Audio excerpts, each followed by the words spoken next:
সমসাময়িক বিভিন্ন ইস্যু নিয়ে গুলশানে বিএনপি চেয়ারপারসনের রাজনৈতিক কার্যালয়ে সংবাদ সম্মেলন করেন দলটির মহাসচিব মির্জা ফখরুল ইসলাম আলমগীর। অভিযোগ করেন, দায় চাপানোর চেষ্টা করলেও ছাত্র আন্দোলন ঘিরে সহিংসতায় পুলিশের গুলিতে নিহতদের মধ্যে বিএনপি জামায়াতের কাউকে চিহ্নিত করতে পারেনি সরকার। যদি আক্রমণ করে থাকে আর যে হারে পুলিশ গুলি করেছে, গুলি চালিয়েছে, সেখানে তো আপনার অন্তত একজন, দুজন, তিনজন করে তো বিএনপির লোক পরিচয় থাকতে পারতো, তাও তো কেউ নেই। আইন শৃঙ্খলা বাহিনীর কিছু কর্মকর্তার বাড়াবাড়ির সমালোচনা করে তিনি বলেন, আওয়ামী লীগ নয়, দেশ পরিচালনা করছে অদৃশ্য শক্তি। আপনার সবাই তো বলে যেটা আওয়ামী লীগের সরকার, আমি তো আওয়ামী লীগ খুঁজে পাই না এখানে।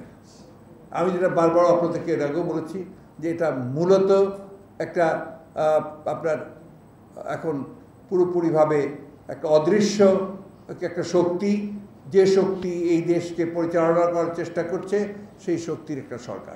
তাদের লক্ষ্য একটা, তারা এই দেশকে আবারও সে আগের মতো সমস্ত দলকে নিষিদ্ধ করে দিয়ে তারা একদলীয় শাসন ব্যবস্থা বাকশালের মতো একটা প্রতিষ্ঠা করতে চায়। কোটা আন্দোলন বিশ্বে তোলপাড় সৃষ্টি করেছে দাবি করে বাংলাদেশের জনগণের ন্যায্য দাবির প্রতি ভারতের সমর্থন চান মির্জা ফখরুল।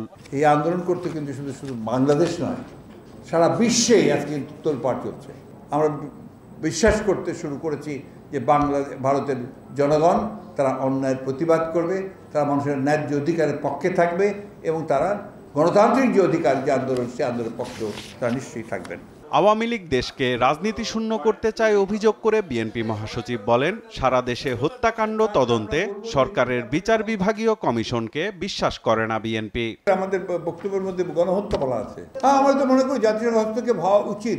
এদের কোনো বিচার বিভাগীয় কমিশনে আমরা বিশ্বাস করি না। এরা কোন নিরপেক্ষ না। কোটা আন্দোলন ঘিরে তরুণ প্রজন্ম জেগে উঠেছে উল্লেখ করে মির্জা ফখরুল বলেন, তরুণদের নজিরবিহীন আন্দোলন বৃথা যাবে না। যেভাবে আন্দোলনটা করেছে সে আন্দোলন নজিরবিহীন, তাদের এই আন্দোলন কখনো বৃথা যাবে না, ব্যর্থ হতে পারে না।